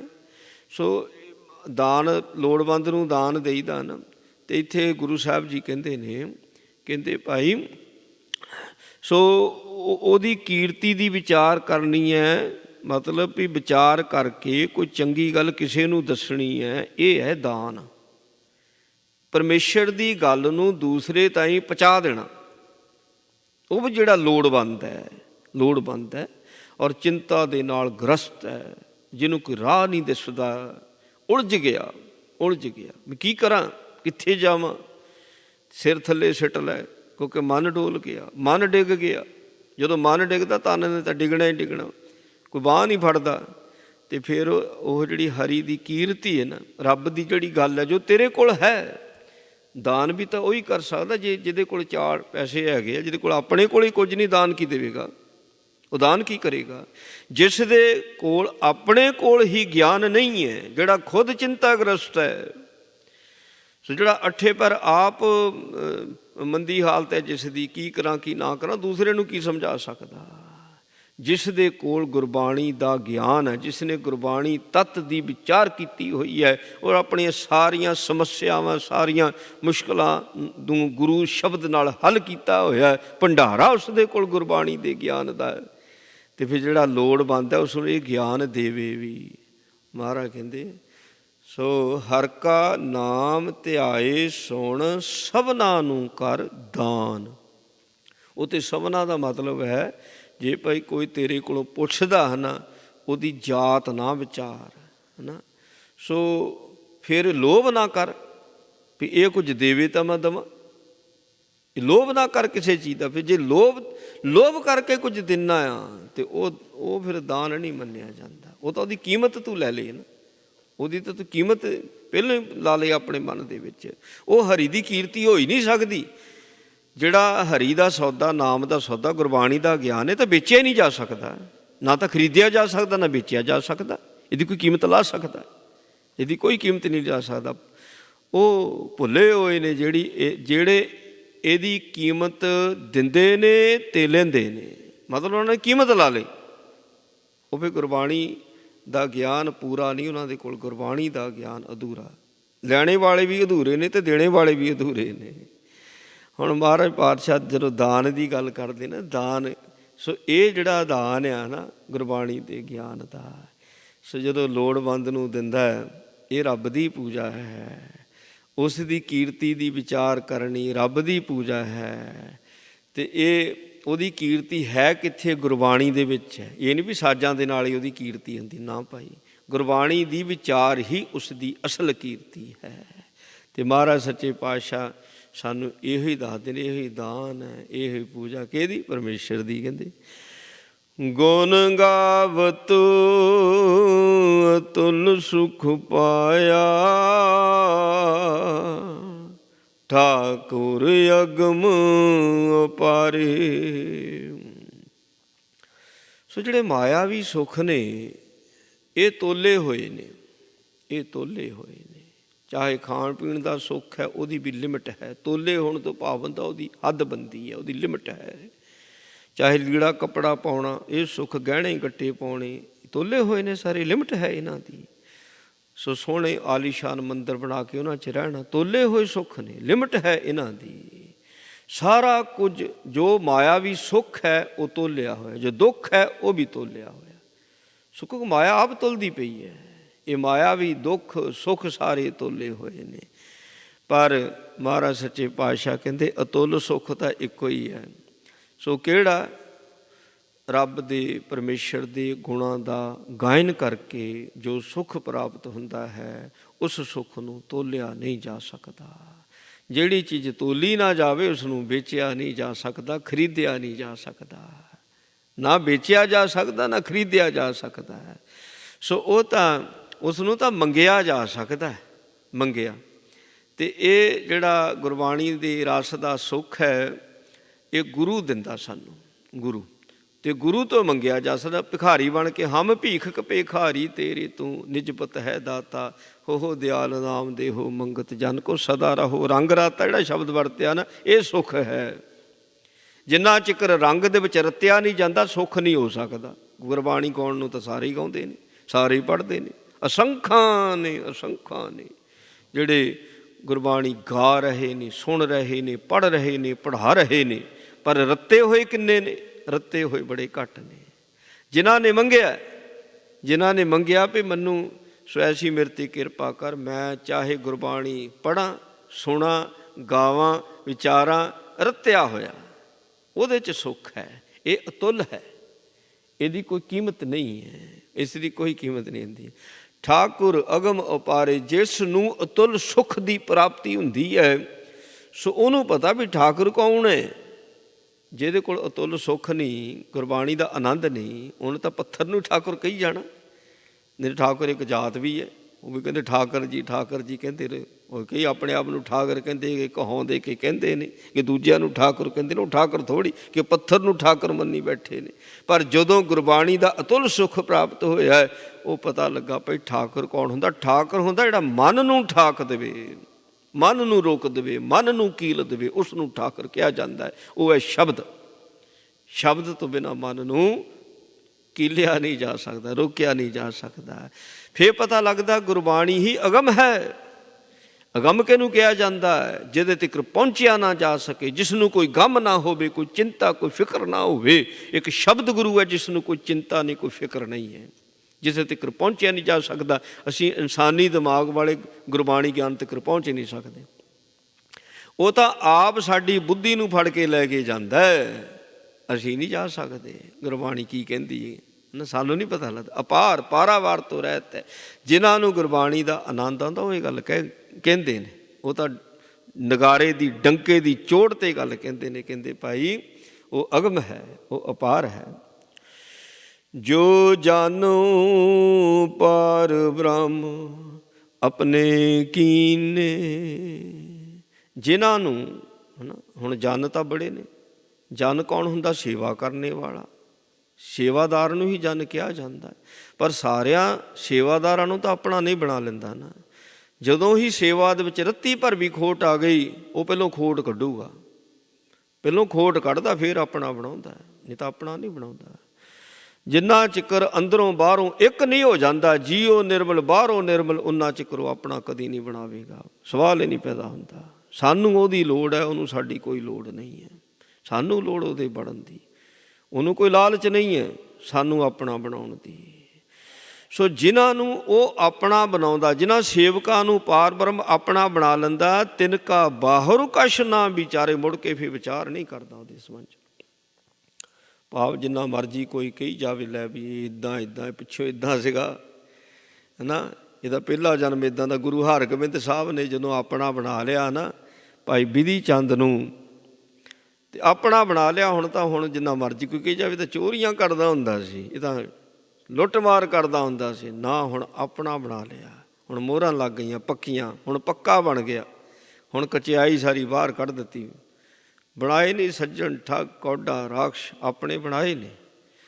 ਪਤਾ ਨਹੀਂ ਕਿੰਨਿਆਂ ਨੂੰ ਬਣਾ ਲਿਆ, ਅਤੇ ਹੁਣ ਵੀ ਬਣਾ ਰਿਹਾ, ਵਿਚਾਰਦਾ ਨਹੀਂ। ਅਤੇ ਬੰਦਾ ਜਦੋਂ ਬੰਦੇ ਨੂੰ ਆਪਣਾ ਬਣਾਉਂਦਾ, ਬਾਅਦ 'ਚ ਵਿਚਾਰਦਾ ਨਾ। ਪਹਿਲੋਂ ਤਾਂ ਆਪਣੇ ਲੋਭ ਵੱਸ ਹੋ ਕਰਕੇ ਆਪਣਾ ਬਣਾ ਲੈਂਦਾ। ਕਦੋਂ ਆਪਣਾ ਕਿਹਨੂੰ ਬਣਾਉਂਦਾ? ਜਦੋਂ ਉਹਨੂੰ ਲੋੜ ਹੁੰਦੀ ਹੈ, ਉਦੋਂ ਬੜੀਆਂ ਸਿਫਤਾਂ ਕਰਦਾ ਵੀ ਤੂੰ ਬੜਾ ਹੀ ਚੰਗਾ, ਬੜਾ ਹੀ ਚੰਗਾ। ਅਤੇ ਜਦੋਂ ਆਪਣਾ ਬਣਾ ਲਿਆ, ਬਾਅਦ ਵਿੱਚ ਵਿਚਾਰਾਂ ਕਰਦਾ। ਕਿਸੇ ਨੇ ਕਿਹਾ ਤਾਂ ਜਿਹਨੂੰ ਤੂੰ ਨਾਲ ਲਈ ਫਿਰਦਾ ਤਾਂ ਆਹ ਕੰਮ ਕਰਦਾ ਹੁੰਦਾ ਸੀ। ਬਾਅਦ 'ਚ ਵਿਚਾਰਾਂ ਕਰਦਾ ਬੰਦਾ। ਸੋ ਉਹ ਬਾਅਦ ਦੀਆਂ ਕੀਤੀਆਂ ਹੋਈ ਜਿਹੜੀਆਂ ਵਿਚਾਰਾਂ, ਫਿਰ ਉਹ ਫਿੱਕ ਪਾਉਂਦੀਆਂ ਇਹਦੇ 'ਚ, ਫਿਰ ਇਹਨਾਂ ਵਿੱਚੋਂ ਤਰੇੜ ਜਿਹੜੀ ਉਹ ਖਿੱਚੀ ਜਾਂਦੀ ਹੈ। ਰੱਬ ਨਹੀਂ ਐਸਾ ਕਰਦਾ, ਗੁਰੂ ਨਹੀਂ ਐਸਾ ਕਰਦਾ। ਜਾਂ ਤਾਂ ਆਪਣਾ ਬਣਾਉਣਾ ਹੀ ਨਹੀਂ, ਜਦੋਂ ਆਪਣਾ ਬਣਾ ਲਿਆ ਮੁੜ ਕੇ ਵਿਚਾਰਦਾ ਨਹੀਂ। ਫਿਰ ਭਾਈ ਸਿੱਖਾ, ਜੇ ਗੁਰੂ ਨੂੰ ਤੂੰ ਆਪਣਾ ਬਣਾ ਲਿਆ ਹੈ ਨਾ, ਹੁਣ ਦੁਬਾਰਾ ਗੁਰੂ ਦੀਆਂ ਗੱਲਾਂ 'ਤੇ ਵਿਚਾਰ ਨਾ ਕਰ ਵੀ ਗੁਰੂ ਨੇ ਆਹ ਕੰਮ ਕੀਤੇ, ਕਿਉਂ ਕੀਤੇ। ਇਹ ਨਹੀਂ ਹੋਣਾ ਚਾਹੀਦਾ। ਗੁਰੂ ਨੇ ਕੀਤੇ ਤਾਂ ਕੀਤੇ, ਉਹ ਸਹੀ ਕੀਤੇ, ਸਾਡੇ ਵਾਸਤੇ ਕੀਤੇ, ਲੋੜ ਸੀ ਇਸ ਚੀਜ਼ ਦੀ। ਸੋ ਉੱਥੇ ਇਹ ਸਾਡਾ ਅਟੱਲ ਵਿਸ਼ਵਾਸ ਹੋਣਾ ਚਾਹੀਦਾ, ਕਿਉਂ ਕੀਤੇ, ਕਾਹਦੇ ਵਾਸਤੇ ਕੀਤੇ। ਸੋ ਇਹ ਤਾਂ ਮਤਲਬ ਹੀ ਨਹੀਂ ਕੋਈ ਰਹਿ ਜਾਂਦਾ। ਗੁਰੂ ਆਪਣਾ ਹੈ ਨਾ, ਸਾਡਾ ਆਪਣਾ, ਸਾਡੇ ਭਲੇ ਵਾਸਤੇ ਕੀਤਾ ਹੋਵੇਗਾ। ਜਦ ਰੱਬ ਨਹੀਂ ਵਿਚਾਰਦਾ ਸਾਡੇ ਸੰਬੰਧ ਵਿੱਚ, ਜਦੋਂ ਸਾਨੂੰ ਆਪਣਾ ਬਣਾ ਲੈਂਦਾ, ਭਾਈ ਸਿੱਖਾ ਤੂੰ ਕਿਉਂ ਫਿਰ ਵਿਚਾਰ ਵਿੱਚ ਪੈ ਜਾਂਦਾ? ਜਦ ਗੁਰੂ ਨੂੰ ਆਪਣਾ ਹੀ ਬਣਾ ਲਿਆ ਤੇ ਫਿਰ ਮੁੜ ਕੇ ਨਾ ਵਿਚਾਰ ਕਰ। ਕਹਿੰਦੇ ਜਦੋਂ ਰੱਬ ਜਨ ਨੂੰ ਆਪਣਾ ਬਣਾ ਲੈਂਦਾ, ਉਹਦਾ ਕੋਈ ਲੇਖਾ ਨਹੀਂ ਹੁੰਦਾ ਜੀ, ਉਹਦਾ ਲੇਖਾ ਨਹੀਂ ਹੁੰਦਾ। ਬਹੁਤ ਕੁਛ ਨਾ ਵਿਚਾਰੇ, ਬਿਲਕੁਲ ਨਹੀਂ ਲੇਖੇ ਹੁੰਦੇ ਉਸ ਦੇ। ਸੋ ਉਸਦੀਆਂ ਡਿਊਟੀਆਂ ਹੁੰਦੀਆਂ ਜਿਨ੍ਹਾਂ ਨੂੰ ਆਪਣਾ ਬਣਾਇਆ ਹੁੰਦਾ। ਉਸ ਕਦੀ ਸੱਜੇ ਹੋ ਕੇ ਆਪਣਾ ਕੰਮ ਪੂਰਾ ਕਰਦਾ, ਕਦੀ ਖੱਬੇ ਹੋ ਕੇ ਆਪਣਾ ਕੰਮ ਪੂਰਾ ਕਰਦਾ ਹੈ। ਕਿਸੇ ਨੂੰ ਕੁਝ ਕਹਿ ਕੇ ਸਮਝਾਉਂਦਾ, ਕਿਸੇ ਨੂੰ ਕੁਝ ਕਹਿ ਕੇ ਸਮਝਾਉਂਦਾ। ਸਾਡੇ ਵਰਗੇ ਕਹਿੰਦੇ ਇੱਥੇ ਹੋਰ ਕੁਝ ਬੋਲਦਾ ਸੀ, ਉੱਥੇ ਹੋਰ ਕੁਝ ਬੋਲੀ ਜਾਂਦਾ ਭਾਈ। ਸੋ ਉਹਨੂੰ ਉਹਨੇ ਆਪਣਾ ਬਣਾਇਆ, ਉਹਦਾ ਲੇਖਾ ਨਹੀਂ ਬਣਦਾ। ਜਿਹੜੇ ਰੱਬ ਦੇ ਪਿਆਰੇ ਹੁੰਦੇ ਨੇ ਉਹਨਾਂ ਦਾ ਇੱਕੋ ਹੀ ਡਿਊਟੀ, ਇੱਕੋ ਹੀ ਕੰਮ ਹੁੰਦਾ, ਬੰਦਗੀ ਕਰਨੀ ਤੇ ਬੰਦਗੀ ਕਰਾਉਣੀ। ਆਪ ਸਿੱਧੇ ਰਾਸਤੇ 'ਤੇ ਚੱਲਣਾ ਅਤੇ ਭੁੱਲਿਆਂ ਹੋਇਆਂ ਨੂੰ ਸਿੱਧੇ ਰਾਸਤੇ 'ਤੇ ਪਾਉਣਾ। ਸੋ ਜਿਹੜਾ ਭੁੱਲ ਜਾਂਦਾ ਉਹਨੂੰ ਸਿੱਧੇ ਰਾਸਤੇ 'ਤੇ ਪਾਉਣ ਵਾਸਤੇ ਇੱਕੋ ਹੀ ਲਫ਼ਜ਼ ਹੈ। ਉਹ ਤਾਂ ਕਿੰਨੇ ਤਰੀਕੇ ਨੇ, ਇੱਕੋ ਹੀ ਤਰੀਕਾ ਥੋੜ੍ਹੀ ਹੁੰਦਾ। ਕਿਸੇ ਨੂੰ ਭੁੱਲੇ ਹੋਏ ਨੂੰ ਮਾਰਗ 'ਤੇ ਪਾਉਣਾ, ਭਾਈ ਜਿਹੜਾ ਜਾਣਕਾਰ ਹੁੰਦਾ ਉਹ ਪੁੱਛਦਾ ਤੂੰ ਹੈ ਕਿੱਥੇ ਕਿ ਕਹਿਣਾ, ਜਿੱਥੇ ਨੇੜੇ ਹੁੰਦਾ ਉੱਥੋਂ ਹੀ ਦੱਸ ਦਿੰਦਾ ਹੁਣ ਐ ਨੂੰ ਹੋ ਜਾ। ਆ ਜਿਹੜੇ ਨੈਵੀਗੇਸ਼ਨ ਪਾਉਂਦੇ ਨੇ, ਜਿਹੜਾ ਮੈਪ ਹੁੰਦਾ ਹੈ, ਸੋ ਇਹ ਤਾਂ ਕੋਈ ਸਿੱਖ ਮੱਤ ਲੈ ਲਓ। ਜਦੋਂ ਭੁੱਲ ਜਾਈਦਾ ਉਹ ਦੇਖਦਾ ਵੀ ਕਿੱਥੇ ਘੁੰਮਦਾ ਹੈ, ਉੱਥੋਂ ਨੇੜੇ ਦਾ ਰਾਸਤਾ ਲੱਭ ਕੇ ਦੇ ਦਿੰਦਾ। ਉਹ ਭੁੱਲੇ ਹੋਏ ਨੂੰ ਰਾਹ 'ਤੇ ਪਾਉਣਾ ਰੱਬ, ਗੁਰੂ ਅਤੇ ਗੁਰੂ ਦੇ ਪਿਆਰਿਆਂ ਦੇ ਕੋਲ ਇੱਕ ਰਾਸਤਾ ਕਿਤੇ, ਉਦੋਂ ਅਨੇਕਾਂ ਰਾਸਤੇ ਹੁੰਦੇ ਨੇ। ਅਤੇ ਸਾਡੇ ਵਰਗੇ ਉਹ ਇੱਕੋ ਹੀ ਰਾਹ ਨੂੰ ਫੜ ਕੇ ਬਹਿ ਜਾਂਦੇ ਨੇ, ਇਹੋ ਹੀ ਹੈ ਜੀ, ਬਸ ਇੱਥੋਂ ਹੀ ਜਾਣਾ। ਸਾਰੇ ਹੀ ਇੱਦਾਂ ਦੇ ਹੁੰਦੇ, ਕਹਿੰਦੇ ਵਿਚਾਰ ਨਹੀਂ, ਜਿਹਨੂੰ ਆਪਣਾ ਬੜਾ ਉੱਤੇ ਕੋਈ ਵਿਚਾਰ ਨਹੀਂ। ਨਾਮ ਰਤਨ ਸੁਨ ਜਪ ਜਪ ਜੀਵਾ, ਹਰ ਨਾਨਕ ਕੰਠ ਮਝਾਰੇ। ਇਹ ਅਵਸਥਾ ਹੁੰਦੀ ਰੱਬ ਦੇ ਪਿਆਰਿਆਂ ਦੀ। ਉਹ ਨਾਮ ਨੂੰ ਹੀ ਰਤਨ ਮੰਨਦੇ ਨੇ, ਦੁਨਿਆਵੀ ਧਨ ਨੂੰ ਕਦੀ ਰਤਨ ਨਹੀਂ ਮੰਨਦੇ। ਤੋ ਇਹ ਇੱਕ ਐਸਾ ਰਤਨ ਹੈ ਜਿਹਨੂੰ ਅਸੀਂ ਸੁਣ ਵੀ ਸਕਦੇ ਹਾਂ, ਜਪ ਵੀ ਸਕਦੇ ਹਾਂ, ਵਿਚਾਰ ਵੀ ਕਰ ਸਕਦੇ ਹਾਂ, ਅਤੇ ਇਸ ਨੂੰ ਗਹਿਣਾ ਬਣਾ ਕੇ ਆਪਣੇ ਕੰਠ ਵਿੱਚ ਧਾਰਨ ਕਰ ਸਕਦੇ ਹਾਂ। ਅਤੇ ਜਿਹੜੇ ਦੂਜੇ ਰਤਨ ਨੇ ਉਹਨੂੰ ਉਹ ਬੋਲਦੇ ਨੇ, ਉਹਨਾਂ ਨੂੰ ਅਸੀਂ ਸੁਣ ਸਕਦੇ ਹਾਂ, ਉਹਨਾਂ ਨੂੰ ਅਸੀਂ ਪੜ੍ਹ ਸਕਦੇ ਹਾਂ, ਉਹਨਾਂ ਨੂੰ ਸੋ ਗਹਿਣਾ ਬਣਾ ਕੇ ਸਰੀਰ 'ਤੇ ਤਾਂ ਪਾ ਸਕਦੇ ਹਾਂ, ਪਰ ਅੰਦਰ ਜਿਹੜਾ ਕੰਠ ਹੈ ਜਿੱਥੋਂ ਆਵਾਜ਼ ਨਿਕਲਦੀ ਹੈ ਨਾ, ਜਿਨ੍ਹਾਂ ਦੇ ਕੰਠ ਦੇ ਵਿੱਚ ਨਾਮ ਰੂਪ ਰਤਨ ਦਾ ਗਹਿਣਾ ਪੈ ਜਾਂਦਾ, ਉਹਨਾਂ ਦੀ ਜਿਹੜੀ ਬੋਲ ਬਾਣੀ ਬੜੀ ਮਿੱਠੀ ਹੁੰਦੀ ਹੈ। ਅਤੇ ਜਿਹਦਾ ਅਸੀਂ ਦੁਨਿਆਵੀ ਜਿਹੜੇ ਗਹਿਣੇ ਨੇ ਸੋ ਉਹ ਗਲ 'ਚ ਪਾ ਲਈਏ, ਉਹਨਾਂ ਦੀ ਤਾਂ ਬੋਲ ਬਾਣੀ ਕੌੜੀ ਬੜੀ ਹੋ ਜਾਂਦੀ, ਉਹ ਤਾਂ ਬੰਦੇ ਨੂੰ ਬੰਦਾ ਹੀ ਨਹੀਂ ਸਮਝਦੇ, ਹੈ ਨਾ। ਉਹਨਾਂ ਦੇ ਬੋਲ ਬਾਣੀ ਬੜੀ ਰੁੱਖੀ ਹੋ ਜਾਂਦੀ ਹੈ। ਪਰ ਜਿਨ੍ਹਾਂ ਨੇ ਅੰਦਰਲੇ ਕੰਠ ਦੇ ਵਿੱਚ ਗਹਿਣਾ ਪਾ ਲਿਆ ਨਾਮ ਰਤਨ ਦਾ ਹੈ, ਅਤੇ ਉਹ ਤਾਂ ਬਹੁਤ ਜ਼ਿਆਦਾ ਮਿੱਠੇ ਹੋ ਜਾਂਦੇ ਨੇ, ਝੁਕ ਜਾਂਦੇ ਨੇ। ਉਹਨਾਂ ਦੀ ਇੱਕ ਇੱਕ ਗੱਲ, ਇੱਕ ਇੱਕ ਬਚਨ ਦੇ ਵਿੱਚ ਰਸ ਹੁੰਦਾ, ਆਨੰਦ ਹੁੰਦਾ। ਉਹਨਾਂ ਦਾ ਇੱਕ ਇੱਕ ਬਚਨ ਜਿਹੜਾ ਉਹ ਟੁੱਟਿਆ ਹੋਇਆਂ ਨੂੰ ਜੋੜਨੇ ਵਾਲਾ ਹੁੰਦਾ, ਭੁੱਲਿਆ ਹੋਇਆਂ ਨੂੰ ਰਾਹ 'ਤੇ ਪਾਉਣੇ ਵਾਲਾ ਹੁੰਦਾ ਹੈ। ਮਹਾਰਾਜ ਸੱਚੇ ਪਾਤਸ਼ਾਹ ਜੀ ਨੇ ਕਿਰਪਾ ਕੀਤੀ ਹੈ, ਪਾਵਨ ਪਵਿੱਤਰ ਉਪਦੇਸ਼ ਬਖਸ਼ਿਆ ਹੈ। ਸਤਿਗੁਰੂ ਜੀ ਕਿਰਪਾ ਕਰਨ, ਇਹ ਉਪਦੇਸ਼ ਸਾਡੇ ਹਿਰਦਿਆਂ 'ਤੇ ਵਸੇ। ਭੁੱਲਾਂ ਚੁੱਕਾਂ ਦੀ ਖਿਮਾ ਜੀ। ਵਾਹਿਗੁਰੂ ਜੀ ਕਾ ਖਾਲਸਾ, ਵਾਹਿਗੁਰੂ ਜੀ ਕੀ ਫਤਿਹ। ਰਾਮ ਕਲੀ ਮਹੱਲਾ ਤੀਜਾ। ਆਨੰਦ ਇੱਕ ਓਂਕਾਰ ਸਤਿਗੁਰੂ ਪ੍ਰਸਾਦ। ਆਨੰਦ ਭਿਆ ਮੇਰੀ ਮਾਏ, ਸਤਿਗੁਰੂ ਮੈਂ ਪਾਇਆ। ਸਤਿਗੁਰ ਤਾਂ ਪਾਇਆ ਸਹਿ ਛੇਤੀ, ਮਨ ਮੁਝੀਆਂ ਵਧਾਈਆਂ। ਰਾਗ ਰਤਨ ਬਰਵਾਰ ਭਰੀਆਂ, ਸ਼ਬਦ ਗਾਵਣ ਆਈਆਂ। ਸ਼ਬਦ ਤਾਂ ਗਾਵੋ ਹਰੀ ਕੇਰਾ, ਮਨ ਜਿਨੀ ਵਸਾਇਆ। ਕਹੈ ਨਾਨਕ ਆਨੰਦ ਹੋਆ, ਸਤਿਗੁਰੂ ਮੈਂ ਪਾਇਆ। ਏ ਮਨ ਮੇਰਿਆ ਤੂੰ ਸਦਾ ਰਹੋ ਹਰ ਨਾਲੇ, ਹਰ ਨਾਲ ਰਹਾਂ ਤੂੰ ਮਨ ਮੇਰੇ। ਦੁਖ ਸਭ ਵਿਸਾਰਨਾ, ਅੰਗੀਕਾਰੂ ਕਰੇ ਤੇਰਾ ਕਾਰਜ ਸਭ ਸਵਾਰਨਾ। ਸਭਨਾ ਗੱਲਾਂ ਸਮਰੱਥ ਸੁਆਮੀ, ਸੋ ਕਿਉ ਮਨੋ ਵਿਸਾਰੇ। ਕਹੈ ਨਾਨਕ ਮਨ ਮੇਰੇ ਸਦਾ ਰਹੋ ਹਰ ਨਾਲੇ। ਸਾਚੇ ਸਾਹਿਬਾ ਕਿਆ ਨਾਹੀ ਕਰ ਤੇਰਾ, ਕਰਤਾ ਤੇਰਾ ਸਭ ਕੁਛ ਹੈ। ਜਿਸ ਦੇਹ ਸੋ ਪਾਵੇ, ਸਦਾ ਸਿਫਤ ਸਲਾਹ ਤੇਰੀ, ਨਾਮ ਮਨ ਵਸਾਵੇ। ਨਾਮ ਜਿਨ ਕੈ ਮਨ ਵਸਿਆ, ਵਾਜੇ ਸ਼ਬਦ ਕਨੇਰੇ। ਕਹੈ ਨਾਨਕ ਸੱਚੇ ਸਾਹਿਬ ਕਿਆ ਨਾਹੀ ਕਰ ਤੇਰੇ। ਸਾਚਾ ਨਾਮ ਮੇਰਾ ਆਧਾਰੋ, ਸਾਚ ਨਾਮਦਾਰ ਮੇਰਾ। ਜਿਨ ਭੁੱਖਾਂ ਸਭ ਗਵਾਈਆਂ, ਕਰ ਸ਼ਾਨ ਸੁਖ ਮਨੈ ਵਸਿਆ। ਜਿਨ ਇੱਛਾ ਸਭ ਪੁਜਾਈਆਂ, ਸਦਾ ਕੁਰਬਾਨ ਕੀਤਾ ਗੁਰ ਮਿੱਠੋ। ਜਿਸ ਦੀਆਂ ਵਡਿਆਈਆਂ, ਕਹੈ ਨਾਨਕ ਸੁਣੋ ਸੰਤੋ, ਸ਼ਬਦ ਧਰੋ ਪਿਆਰੋ। ਸਾਚਾ ਨਾਮ ਮੇਰਾ ਆਧਾਰੋ, ਵਾਜੇ ਪੰਜ ਸ਼ਬਦ ਤਿਤ ਕਰ ਸੁਭਾਗੈ। ਕਰ ਸੁਭਾਗ ਸ਼ਬਦ ਵਾਜੇ, ਕਲਾ ਜਿਤ ਕਰ ਧਾਰੀਆ। ਪੰਚ ਦੂਤ ਤੁਧ ਵਸ ਕੀਤੇ, ਕਾਲ ਕੰਠ ਮਾਰਿਆ। ਤੁਰ ਕਰਮ ਪਾਇਆ ਤੁਰ ਜਿਨ ਕਉ, ਸੇ ਨਾਮ ਹਰਖੇ ਲਾਗੇ। ਕਹੈ ਨਾਨਕ ਤੈਸ ਕਹੋਆ, ਤਿਤ ਕਰ ਅਨਹਦ ਵਾਜੇ। ਅਨ ਸੁਣੋ ਵੰਡ ਭਾਗਿਓ, ਸਗਲ ਮਨੋਰਥ ਪੂਰੇ। ਪਾਰ ਬ੍ਰਹਮ ਪ੍ਰਭ ਪਾਇਆ, ਉਤਰੇ ਸਗਲ ਵਿਸੂਰੇ। ਦੁਖ ਰੋਗ ਸੰਤਾਪ ਉਤਰੇ, ਸੁਣੀ ਸੱਚੀ ਬਾਣੀ। ਸੰਤ ਸਾਜਨ ਭਏ ਸਰਸੇ, ਪੂਰੇ ਗੁਰ ਤੇ ਜਾਣੀ। ਸੁਣ ਤੇ ਪੁਨੀਤ ਕਹਿਤੇ ਪਵਿੱਤ, ਸਤ ਗੁਰ ਰਹਿਆ ਭਰਪੂਰੇ। ਬੇਨਵੰਤ ਨਾਨਕ ਗੁਰ ਚਰਨ ਲਾਗੇ, ਵਾਜੇ ਅਨਹਦ ਤੂਰੇ। ਸੁਣ ਤੇ ਪੁਨੀਤ ਕਹਿਤੇ ਪਵਿੱਤ, ਸਤਿਗੁਰ ਰਹਿਆ ਭਰਪੂਰੇ। ਬੇਨਵੰਤ ਨਾਨਕ ਗੁਰ ਚਰਨ ਲਾਗੇ, ਵਾਜੇ ਅਨਹਦ ਤੂਰੇ। ਵਾਹਿਗੁਰੂ ਜੀ ਕਾ ਖਾਲਸਾ, ਵਾਹਿਗੁਰੂ ਜੀ ਕੀ ਫਤਿਹ। ਤੂੰ ਠਾਕੁਰ ਤੂੰ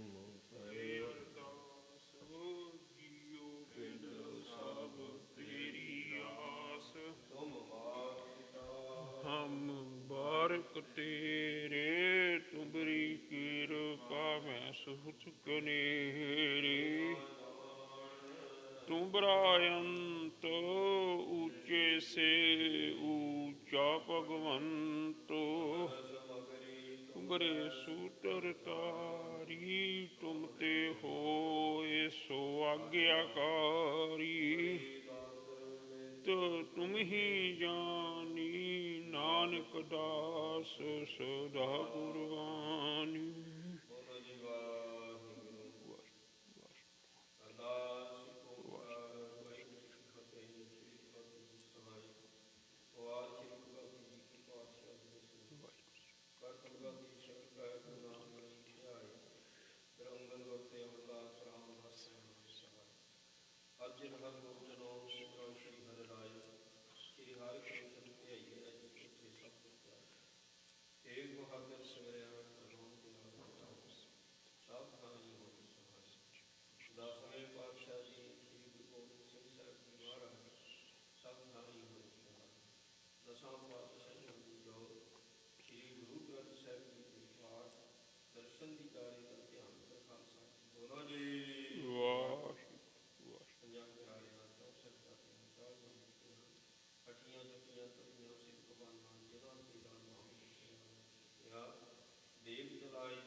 ਵਾਹਿਗੁਰੂ ਜੀ।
ਚੜ੍ਹਦੀ ਕਲਾ ਤੇਰੇ ਭਾਣੇ, ਸਰਬੱਤ ਦਾ ਭਲਾ।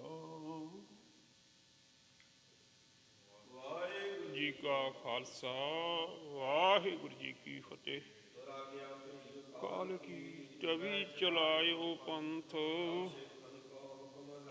ਗੁਰੂ ਮਾਨਿਓ ਗ੍ਰੰਥ, ਪ੍ਰਗਟ ਗੁਰਾਂ ਕੀ ਦੇ, ਖੋਜ ਸ਼ਬਦ ਮੇਲੇ, ਆਕੀ ਰਹੇ ਨ ਕੋਏ, ਬਚੇ ਸ਼ਰਨ ਜੋ ਹੋਏ, ਚੜੇ ਸੋਤਰੇ ਪਾਰ, ਵਾਹਿਗੁਰੂ ਪਾਰ ਉਤਾਰਨਹਾਰ, ਕਲਗੀ ਸੋ ਹੈ ਸੀਸ, ਗੁਰ ਕਲਗੀ ਤਾਰ ਜਗਦੀਸ਼। ਸਤਿ ਸ੍ਰੀ ਅਕਾਲ। ਵਾਹਿਗੁਰੂ ਜੀ ਕਾ ਖਾਲਸਾ ਵਾਹਿਗੁਰੂ ਜੀ ਕੀ ਫਤਿਹ। ਸੱਚੇ ਪਾਤਸ਼ਾਹ ਸ੍ਰੀ ਵਾਹਿਗੁਰੂ। ਸਤਨਾਮ ਸ਼੍ਰੀ ਵਾਹਿਗੁਰੂ ਜੀਓ। ਤੁਰ ਕੀ ਬਾਣੀ ਆਈ, ਤਿਨ ਸਗਲੀ ਚਿੰਤ ਮਿਟਾਈ। ਦਿਆਲ ਪੁਰਖ ਮਿਹਰਵਾਨਾ, ਹਰ ਨਾਨਕ ਸਾਚ ਵਖਾਨਾ। ਸੋ ਕਹੂੰ ਟਲ ਗੁਰ ਸੇਵੀਐ, ਅਹਨਸ ਸਹਿਜ ਸੁਭਾਏ। ਦਰਸ਼ਨ ਪਰਸੀਐ ਗੁਰੂ ਕੈ, ਜਨਮ ਮਰਨ ਦੁਖ ਜਾਏ। ਹੋਵੈ ਸਿਫਤ ਖਸਮ ਦੀ, ਨੂਰ ਅਰਸੋਂ ਕੁਰਸੋਂ ਚਟੀਐ। ਤੁਧ ਡਿਠੇ ਸੱਚੇ ਪਾਤਸ਼ਾਹ, ਮਲ ਜਨਮ ਜਨਮ ਦੀ ਕੱਟੀਐ। ਧਨਾਸਰੀ ਮਹੱਲਾ ਪੰਜਵਾਂ। ਘਰ ਬਾਰਵਾਂ। ਇਕ ਓੰਕਾਰ ਸਤਿਗੁਰ ਪ੍ਰਸਾਦਿ। ਬੰਦਨਾ ਹਰ ਬੰਦਨਾ, ਗੁਣ ਗਾਵਹੁ ਗੋਪਾਲ ਰਾਏ। ਬੰਦਨਾ ਹਰ ਬੰਦਨਾ, ਗੁਣ ਗਾਵਹੁ ਗੋਪਾਲ ਰਾਏ। ਰਹਾਉ ਵੱਡਾ ਭਾਗ ਭੇਟੇ ਗੁਰਦੇਵਾ, ਕੋਟ ਪਰਾਧ ਮਿਟੇ ਹਰ ਸੇਵਾ। ਚਰਨ ਕਮਲ ਜਾ ਕਾ ਮਨ ਰਾਪੈ, ਸੋਗ ਅਗਨ ਤਿਸ ਜਨ ਨਾ ਵਿਆਪੈ। ਸਾਗਰ ਤਰਿਆ ਸਾਧੂ ਸੰਗੇ, ਨਿਰਭਉ ਨਾਮ ਜਪਹੁ ਹਰ ਰੰਗੇ। ਪਰ ਧਨ ਦੋਖ ਕਿਛ ਪਾਪ ਨ ਫੇੜੇ, ਜਮ ਜੰਦਾਰ ਨਾ ਆਵੈ ਨੇੜੇ। ਤ੍ਰਿਸ਼ਨਾ ਅਗਨ ਪ੍ਰਭ ਆਪ ਬੁਝਾਈ, ਨਾਨਕ ਉਦਰੇ ਪ੍ਰਭ ਸ਼ਰਣਾਈ। ਤ੍ਰਿਸ਼ਨਾ ਅਗਨ ਪ੍ਰਭ ਆਪ ਬੁਝਾਈ, ਨਾਨਕ ਉਦਰੇ ਪ੍ਰਭ ਸ਼ਰਣਾਈ। ਵਾਹਿਗੁਰੂ ਜੀ ਕਾ ਖਾਲਸਾ, ਵਾਹਿਗੁਰੂ ਜੀ ਕੀ ਫਤਿਹ। ਜਪੋ ਸਤਿਨਾਮ ਸਤਿਨਾਮ ਸਤਿਨਾਮ ਜੀ। ਵਾਹਿਗੁਰੂ ਵਾਹਿਗੁਰੂ ਵਾਹਿਗੁਰੂ ਜੀ। ਜਪੋ ਸਤਿਨਾਮ ਸਤਿਨਾਮ ਸਤਿਨਾਮ ਜੀ। ਵਾਹਿਗੁਰੂ ਵਾਹਿਗੁਰੂ ਵਾਹਿਗੁਰੂ ਜੀ। ਵਾਹਿਗੁਰੂ ਜੀ ਕਾ ਖਾਲਸਾ, ਵਾਹਿਗੁਰੂ ਜੀ ਕੀ ਫਤਿਹ।